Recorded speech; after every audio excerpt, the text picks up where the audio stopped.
Did you know you could link memorials together and find a grave? I know that Henry Ritchie Grove was married to Minnie C. Grove. However, their Find a Grave profiles do not indicate that, but I can suggest those changes to the memorial owner.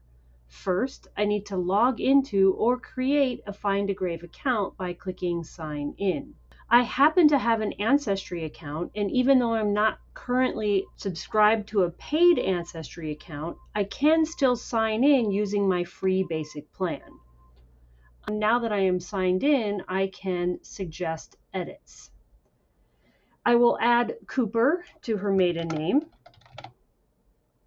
then copy the memorial ID for her spouse by hovering over the number and left clicking,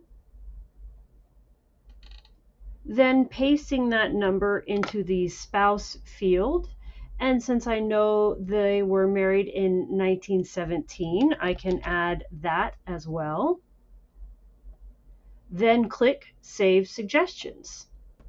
And that's it. These suggestions will be sent to the memorial owner for their review.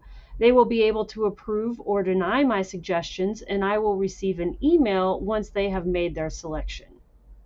It has been several hours since I submitted my suggested edits, and I've just received an email from Findagrave letting me know that my edits were accepted, as well as a link to the memorial page.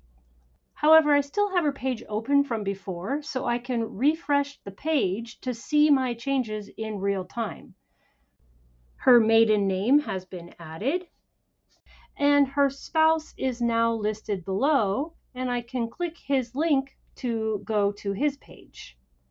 Please contact me if you need help fixing your family tree, and be sure to check out this video for another quick tip when using Family Search.